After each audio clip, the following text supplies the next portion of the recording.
ဒီမက်လေးရပါတော့အမစက်သားတံမောက်လေးတွေပြောထားစီမှာဝတ်သားတံမောက်မလို့ရလားတဲ့တခု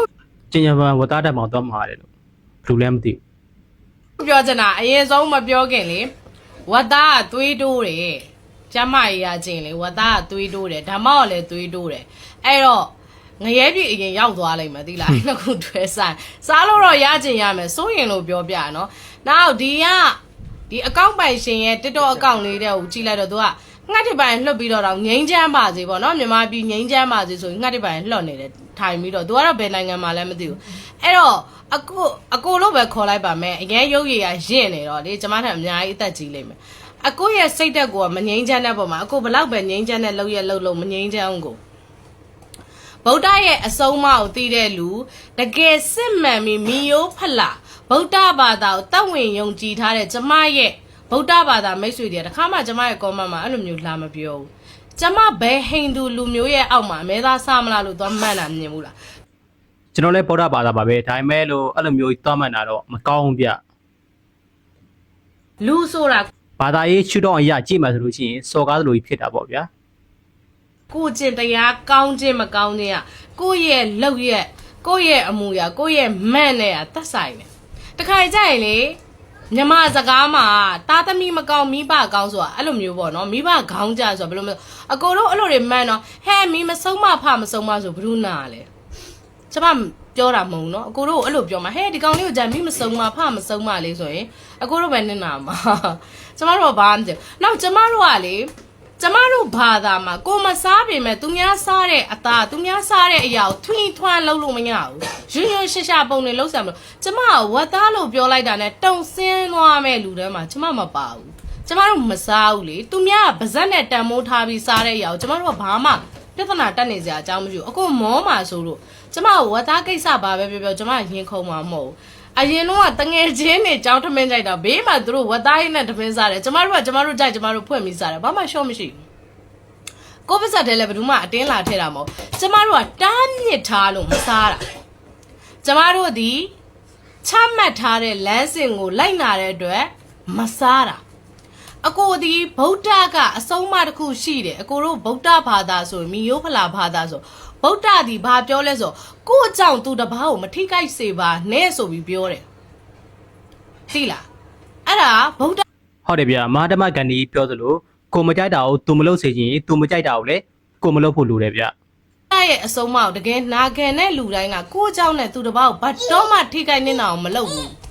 ကျမတို့လည်းတစ်ခါကျရင်ဆရာတော်ကြီးတွေရဲ့တရားထဲမှာလေတကယ်ကိုဗုဒ္ဓလမ်းစဉ်နဲ့လိုက်နာတဲ့ဆရာတော်ကြီးတွေရဲ့တချို့တရားတွေဆိုလို့ရှိရင်လေတကယ်မိခင်နဲ့မိဘနဲ့သားသမီးအကြောင်းပြောတာပဲဆိုကျွန်တော်နားထောင်မိတယ်အဲ့တော့ကျမတို့ဒီဝတ်သားကိစ္စနဲ့ပြဿနာအကြီးကျယ်တက်မဲ့တယ်မှာကျမမပါဘူးအကိုကတော့အမှန်တကယ်တော့ကျမပွဲအများကြီးလှုပ်လိုက်မယ်လို့ကိုကထင်တာကျမတိတ်လျှော့မရှိဘူးကိုရနော်အဲ့တော့ဗုဒ္ဓရဲ့လမ်းစဉ်ကိုနည်းနည်းလိုက်နာလိုက်အောင်သိလားကိုဘာသာတိုင်းကတော့ကောင်းဖို့ပဲလမ်းညွှန်ကြတာကြီးပဲဒါပေမဲ့မကောင်းတာလူတွေဗျလူတွေမကောင်းတော့အဲ့လိုမျိုးတွေဖြစ်နေရတာပေါ့ဗျာတစ်ချဘူးခောက်လာကလပွေးခောက်လာဘယ်လိုပြောရမလဲသူကကျွန်တော်တို့ဓာန်ပေါက်တွေပါဆိုရှင်များတဲ့အကျွတ်နဲ့ဟောအခောက်ပေါ့တစ်ချဘူးခောက်တို့တော်ဝေးရွက်တို့ဓာန်ပေါက်ထင်းမှာပါတယ်လို့နဲ့နေဓာန်ပေါက်တို့မဆလာတို့ချဲတဲ့အရွက်တွေပေါ့ဗျာဒီမှာတစ်ခောက်မို့ဆိုးရလဲတောထဲမှာလာပြီးတော့အခုလိုပဲကြတစ်ပင်ကိုလာလဲပြီးတော့အခောက်တွေအကုန်ခွာယူသွားတယ်ဒီဒေသမှာဝယ်လက်ကဒီအခောက်ဘိတ်တော်ခွန်းထောင်ပေးတယ်တဲ့ဝေါတပိတ်တာမှာ9000ပဲရတာအဲ့ဒါကိုတစ်ပင်တွေပါခုတ်ပါနော်အခောက်ခွာနေမကောက်တစ်ပင်တွေပါခုတ်လဲပါလားဗျာကြည့်ပါဦးကျွန်တော်တို့ဈေးထဲမှာဝယ်ထားတာ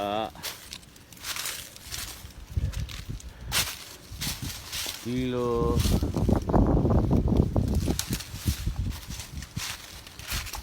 အရွက်ကလေးကတဝေးရွက်လို့ထင်တယ်ဗျပြီးရင်ဒီလောက်အခောက်ကလေး3ခေါက်အဲ့တော့900ဝယ်ထားရတယ်ဗျသူတို့တွေဒီတပင်လုံးမှ ဘလောက်မှမရဘူးဗျကျွန်တော်ကတော့ ဒိုင်တွေပဲမြတ်တာပေါ့ဗျာထုတ်လုပ်သူတွေပဲမြတ်တာပေါ့ပုံစံကြည့်ရတာတော့ မခုတ်စေပေါ့ဗျာဒါပေမဲ့ ဘာလို့လဲဆိုတော့တပိတ်တာမှာ900ပဲရတာဟုတ် ဒီ ပြန်ရောင်းရတဲ့လူတွေက တဲ့မို့ဆိုတော့တော်တယ်လိုက်ရှာတယ်တစ်ခေါက်ခုတ်တာပေါ့ကျွန်တော်တိတ်များများဆူမတောင်းဘူးဗျကျွန်တော်3ပင်ကို300ပဲတောင်းတယ်ဗျမင်းတို့ 3မိနစ်သိန်း200 ဝယ်တဲ့တစ်ထေးဘယ်သူဘယ်ဝါမသိချင်ဘူး3ပင်ကို300ပေးနေတယ်ဆိုရင်လာခဲ့ကဲခုနလိုအပင်ဒီမှာနောက်တစ်ပင်ဗျ